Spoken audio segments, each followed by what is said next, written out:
आज हम chapter number 9 start करेंगे। तो चैप्टर नंबर 9 स्टार्ट करने से पहले चैप्टर नंबर 9 जो है वो है सम एप्लीकेशंस ऑफ ट्रिग्नोमेट्री। तो हमने 8 चैप्टर में पढ़ लिया ट्रिग्नोमेट्री के बारे में। अब एप्लीकेशंस यानी जो ट्रिग्नोमेट्री है वो कहाँ कहाँ यूज़ होती है। तो ट्रिग्नोमेट्री हम यूज़ करते हैं जो हाइट और जो डिस्टेंस होता है किसी भी पर्टिकुलर पॉइंट के बीच का, वो मापने के लिए हम यूज़ कर सकते हैं। तो आप देखिए यहाँ पर मैं आपको सबसे पहले दो चीज़ें इसमें समझना पड़ती है, वो है angle of elevation and angle of depression. तो यहाँ पर एंगल ऑफ एलिवेशन होता क्या है, अगर मैं ग्राउंड लेवल पे खड़ा हूँ तो मेरी आंखों से जो नॉर्मल जाएगी ये लाइन नॉर्मल, ठीक है। और मैं जैसे आप देख सकते हैं डॉग जो है ऊपर चिड़िया को देख रहा है, बर्ड को देख रहा है, तो ये ऊपर देख रहा है, नीचे से ऊपर देख रहा है। जब मैं नीचे से ऊपर देखूंगा और ये जो मेरी आंखों से जो नॉर्मल गई है और जो वो ये वाली लाइन जा रही है वो उसको ऑब्जेक्ट को देखने के लिए, तो मैं मतलब ऑब्जर्व ये जो होती है ऑब्जर्वर साइज, और ये जिस ऑब्जेक्ट को देख रहे हैं और ये जो लाइन होती है इस लाइन को कहते हैं लाइन ऑफ साइट, ठीक है। तो लाइन ऑफ साइट क्या होता है कि मैं मेरी आंखों से जो चीज़ को मैं देख रहा हूँ तो वो चीज़ से लेके तो मेरी आंखों तक की जो लाइन बन रही है उसे हम लाइन ऑफ साइट कहते हैं, ठीक है। तो यहाँ पर अब दूसरी चीज़ ये कि जब मैं नीचे से देख रहा हूँ तो जो एंगल बनता है उन दोनों के बीच में, लाइन ऑफ साइट के बीच में और नॉर्मल लाइन के बीच में, हॉरिजॉन्टल लाइन के बीच में, वो कहलाता है एंगल ऑफ एलिवेशन, ठीक है। और अब सिमिलरली देखिए अगर वो चिड़िया नीचे देख रही है इस डॉग की तरफ, तो ये आई लेवल हो गया। देखिए आई लेवल यानी जो नॉर्मल लाइन खींच ली मैंने आई लेवल पे, उसके बाद वो नीचे देख रही है तो उसका जो लाइन ऑफ साइट ये हो गया, है ना। तो इन दोनों के बीच का है ना, ऊपर से अब मैं देख रहा हूँ नीचे की तरफ, तो जो एंगल बनेगा लाइन ऑफ साइट और आई लेवल या फिर हॉरिजॉन्टल लेवल के बीच में, उसे हम कहते हैं एंगल ऑफ डिप्रेशन। और अगर मैं नीचे से ऊपर देख रहा हूँ तो उसे हम कहते हैं एंगल ऑफ एलिवेशन, ठीक है। और लाइन ऑफ साइट किसे कहेंगे, लाइन ऑफ साइट कहेंगे जिस लाइन मतलब हम अगर हमारी आंखों से कोई ऑब्जेक्ट को देख रहे तो ऑब्जेक्ट से लेके तो हमारी आंखों तक की अगर एक लाइन इमेजिनरी लाइन हम बनाए तो उस लाइन को कहते हैं लाइन ऑफ साइट। तो यहाँ पर अगर आपको समझ में आ गया हो तो हम आगे बढ़ेंगे क्वेश्चन नंबर फर्स्ट के ऊपर, एक्सरसाइज 9.1 में। तो यहाँ पर आप क्वेश्चन देखिए, पहला क्वेश्चन दिया है a circus artist is climbing 20 metre long rope which is tightly stretched and tied from the top of a vertical pole to the ground. Find the height of the pole if the angle made by the rope with the ground level is 30 degree. एक circus artist है जो climb कर रहा है एक 20 metre लंबी रोप यानी रस्सी पर, which is tightly stretched and tied from the top of a vertical pole on the ground, ठीक है। क्या कह रहा है कि एक 20 मीटर लॉन्ग रोप है, 20 मीटर लंबी रस्सी है जो कि टाइटली स्ट्रेच्ड है किसी top of vertical pole to the ground. तो ये एक वर्टिकल पोल है, वहां से लेके ग्राउंड तक के वो टाइटली स्ट्रेच्ड है, ऐसा बता रहा है, ठीक है। तो find the height of the pole and the angle made by the rope with the ground level. तो अपने को हाइट ऑफ द पोल पता करनी है, ठीक है, और एंगल दिया हुआ है 30 डिग्री। तो आपको पहले डायग्राम बनाते आना चाहिए, डायग्राम क्वेश्चन में नहीं गिवन रहेगा कोई भी, इसमें अगर आपने डायग्राम बना लिया तो आपका क्वेश्चन हो गया, ठीक है, क्योंकि डायग्राम बनाने का क्वेश्चन ईजी हो जाता है। तो डायग्राम कैसे बनाएंगे, सबसे पहले बोला गया है कि भाई जो है 20 मीटर लंबी रोप पे चढ़ रहा है और जो टॉप ऑफ वर्टिकल ग्राउंड से उस बंधी हुई है, तो वर्टिकल जो पोल है वो बना दिया हमने। उसके बाद वहां से ग्राउंड तक के जोड़ रहा था उसको जोड़ दिया, फिर इन दोनों को हमने जोड़ दिया, उसके बाद बोला कि ये जो एंगल बना रहा है वो 30 डिग्री का बना रहा है। तो इस तरह से हमारे पास जो डायग्राम बन जाएगा, है ना। तो उसमें गिवन क्या है, और तो ये 20 मीटर गिवन है, 30 डिग्री गिवन है, बाकी कुछ भी नहीं है। लेकिन एक चीज है, वर्टिकल रहता है, वर्टिकल यानी स्ट्रेट रहेगा, आड़ा टेढ़ा तो नहीं रहेगा ना, ठीक है। कोई भी टावर आप देखोगे स्ट्रेट खड़ा रहता है, आड़ा टेढ़ा नहीं रहता है। तो यहाँ पर इसलिए जो एंगल हमेशा होगा टावर्स वगैरह हाइट वगैरह में 90 डिग्री। तो कौन सा ट्रायंगल बन गया हमारे पास, राइट एंगल ट्रायंगल। तो यहाँ आप देख सकते हैं हम यहाँ पर जो है ये दिया हुआ है 20 मीटर है 30 डिग्री। अब मैं कहाँ से देख रहा हूँ, सी से, पॉइंट सी से, है ना। तो अब जब सी से पॉइंट से देख रहा हूँ मुझे हाइट मापनी है, तो सी पॉइंट से मैं देखता हूँ तो ये मेरे लिए क्या बन जाएगा, परपेंडिकुलर, ये मेरे लिए नीचे वाला बन जाएगा बेस, ठीक है। ये आपको मैंने लास्ट चैप्टर में समझाया था। तो अब यहाँ आप देख सकते हैं कि अगर मान लीजिए ए बी है हाइट उस पोल की, है ना, और जो है ए सी है वो रोप है 20 मीटर लॉन्ग, और बी सी है तो रोप का जो पॉइंट है ग्राउंड लेवल पर, जो वर्टिकल पोल है उसका पॉइंट जो है ग्राउंड लेवल पर, उन दोनों के बीच का डिफरेंस, ठीक है। तो अब यहाँ पे आप देख सकते हैं आपको निकालना क्या है, आपको निकालना है हाइट यानी परपेंडिकुलर। आपके पास दिया क्या, हाइपोटेनियस। तो आपको याद होगा मैंने एक चीज बताई थी, जो रेशोज रहते हैं sine theta, cos theta, tan theta उनका पंडित बद्री प्रसाद हर हर बोले। तो वहाँ पर आपको याद होगा परपेंडिकुलर हाइपोटेन्यूज कौन कौन से फॉर्मूले होते हैं, एक होता है साइन थीटा और एक होता है कॉसेक थीटा। तो हम यहाँ पर ये चैप्टर के अंदर साइन, कॉस और टेन ही यूज़ करेंगे, इनके जो रेसिप्रोकल्स है उनको यूज़ नहीं करेंगे हम, क्योंकि ईजी पड़ता है। अब साइन थीटा इक्वल्स टू क्या होता है, परपेंडिकुलर अपॉन हाइपोटेनियस। ठीक है, थोड़ा ध्यान देना, साइन थीटा इक्वल्स टू होता है परपेंडिकुलर अपॉन हाइपोटेनियस। तो यहाँ मैंने साइन थीटा, एंगल कितना बन रहा है 30, तो साइन थीटा की जगह साइन 30 डिग्री लिखा हुआ है यहाँ, है ना। और परपेंडिकुलर क्या है, ए बी ये आपको बताया परपेंडिकुलर तो ए बी लिखा हुआ है, और हाइपोटेनियस क्या ए सी, तो वो ए सी लिखा हुआ है। समझ में ये स्टेप कहाँ से आ गई ना। तो अब नेक्स्ट हम देखेंगे साइन 30 की वैल्यू। आपको बोला था ट्रिग्नोमेट्री के जो टेबल्स हैं उनकी वैल्यूज याद कर लीजिएगा। तो साइन 30 की जो वैल्यू होती है वो होती है 1/2, जो कि यहाँ पे हमने नीचे लिख दी है। ठीक है, और ए बी की वैल्यू हमारे पास नहीं है, तो हमने ए बी को एज इट इज रहने दिया, और जो ए सी है उसकी वैल्यू है हमारे पास 20।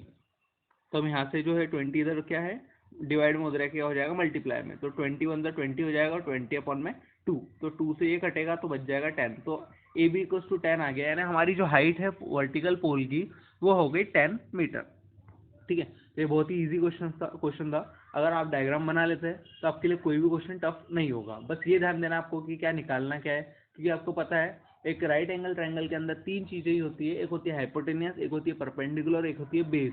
ये तीनों चीजों को में से आपको कौन सी चीज दी है, कौन सी चीज निकालना है, उसके अकॉर्डिंग फॉर्मूला यूज करने से। हमारे पास परपेंडिकुलर हाइपोटेनियस में बात चल रही थी, हाइपोटेनियस था, परपेंडिकुलर निकालना था, इसलिए हमने साइन लिया। अगर बाई चांस बेस और हाइपोटेनियस की बात चलती तो हम किसको लेते, कॉस को, और अगर परपेंडिकुलर और बेस की बात चलती तो अब हम किसको लेते हैं, टेन को। ठीक है, अब यहाँ पर हम देखेंगे question number second. A tree breaks due to storm and the broken part bends so that the top of the tree touches the ground and makes an angle of 30 degree with it. The distance between the foot of the tree and the point where the top touches the ground is 8 meter. Find the height of the tree. एक बड़ा सा पेड़ खड़ा था, ठीक है, तूफान के कारण वो पेड़ गिर गया। ठीक है, और गिरा इस तरह से कि वो दो हिस्सों में टूट गया, है ना। मतलब ये इतना बड़ा पेड़ था, जो ये दिख रहा है ये पेड़ था, और वो यहाँ से बीच से टूट गया। तो टूट गया तो इतना पार्ट जो है वो ऐसा गिर जाएगा, है ना। तो ये गिर गया, तो अब वो गिरने के बाद जो है वो जो एंगल बना रहा है, बचा कुचा जो ट्री का हिस्सा बचा है उस पर एंगल कितना बना रहा है 30 डिग्री। क्वेश्चन में ऐसा दिया हुआ था आपको, क्वेश्चन में ऐसे डायग्राम बनाते आना चाहिए। उसके बाद जो बेस है उसका उसको 8 मीटर डिस्टेंस है, और अपने को निकालना है ये। ठीक है, एंगल बन रहा है यहाँ से, तो हम यहाँ से देखेंगे तो हमारे लिए जो है ये परपेंडिकुलर होगा और ये बेस होगा। क्लियर है, तो हमारे पास डायग्राम आप समझ गए होंगे किस तरह से आ गया। अब हाइट ऑफ द ट्री निकालनी है। हाइट ऑफ द ट्री है हमारा ये BC, और बेस हो गया अपना ये AC। ठीक है, तो अब ये आपको मैंने बता दिया है, आप परपेंडिकुलर और बेस की बात चल रही है, तो परपेंडिकुलर बेस है तो हम कौन सा एंगल यूज करेंगे, 10, है ना। तो अब यहाँ पर आप देखिए, सबसे पहले तो AC मान लीजिए, जो AC है ये पेड़ की हाइट है। अपने हाइट पेड़ की मापनी है ना, AC मापनी है। तो थोड़ा सा ध्यान दो क्वेश्चन पहले देखो, ये हमारा पेड़ है, ठीक है, वो टूटा यहाँ से, तो टूटने के बाद किस तरह से हो जाएगा, इस तरह से, ये इस तरह से गिर के। ठीक है, तो हाइट तो ये है, ये मान लो A है और ये C है, तो ये हमारा C तो रह गया, बीच में कटा, इसको मैंने नाम दे दिया B, और A तो हमारा यहाँ हो गया। तो अब एक चीज वैसे ही बता रहा हूँ, ये पेड़ है, पेड़ टूटा, पेड़ पूरा था AC, पेड़ हो गया टूटा, तो मैंने इसको नाम दे दिया C, यहाँ पर B दे दिया इसको नाम, और इसको इसको A दे दिया।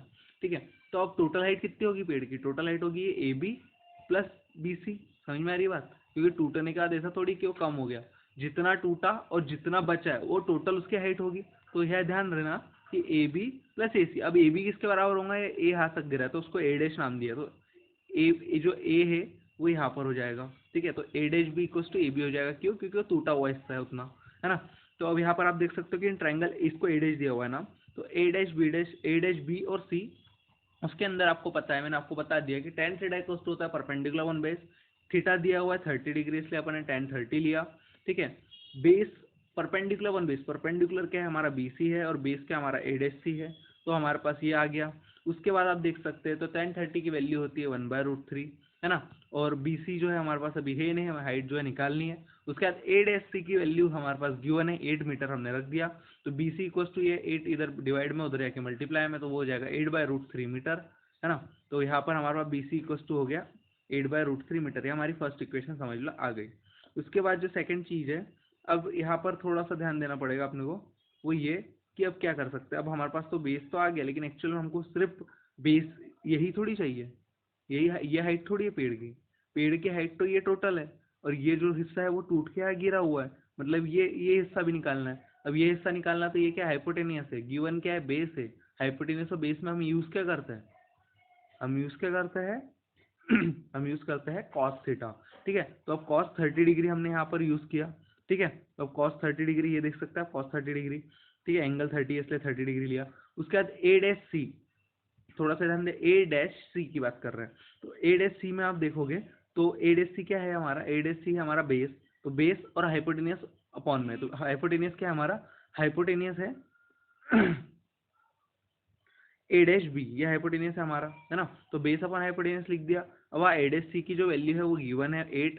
उसके बाद ए डैश बी की वैल्यू नहीं है हमारे पास, तो यहाँ से हमको ए डैश बी की वैल्यू निकालना है। तो हम क्या करेंगे, इसको ए डैश बी को इधर भेज देंगे। तो यहाँ देख लो जरा सा, ये डायरेक्ट किया हुआ है वैल्यू, तो मैं बता देता हूँ कि 8/A बी था, तो 8 ऐसा का ऐसा, ये गया ए डैश बी × √3/2। ये बाय 2 इधर जाएगा, तो इधर वो डिवाइड में, उधर जाके मल्टीप्लाई में, 8 to the 16 है, √3 इधर मल्टीप्लाई में, इधर जाके डिवाइड में, तो √3। ये आ गया मेरा ए डैश बी। समझ में ए डैश बी कहाँ से आया तो, ठीक है। अब उसके आगे आप देख सकते हैं, तो भाई height of the tree, total height of the tree क्या होगी, total height of the tree बोला मैंने आपको बी सी प्लस ये ए डैश बी। ठीक है, तो बी सी प्लस ए डैश बी हम ऐड करेंगे, तो हाइट ऑफ द ट्री क्या दिया हुआ है कि बी सी प्लस ए डैश बी। तो ये है 16/√3 प्लस 8/√3। बेस सेम है तो 16 और 8 28/√3, 24/√3 आया। फिर 24/√3 है, तो आपको इसको रेशनलाइज करते आता है, 9th में आपने पढ़ा होगा, √3 × √3। ये हो जाएगा 24/√3 अपॉन में √3 × √3, 3 से ये कटेगा, तो 8√3। ये आ गया 8√3 मीटर। तो total height of the tree कितनी आ गई, 8√3 मीटर। ठीक है, तो इसी तरीके से बस ध्यान देना है कब कहाँ tan यूज करना है, कब cos यूज करना है, कब sin यूज करना है, और डायग्राम किस तरह से बनाना है। ये अगर आप देख लेते हो तो चैप्टर बहुत ही ईजी है आपके लिए।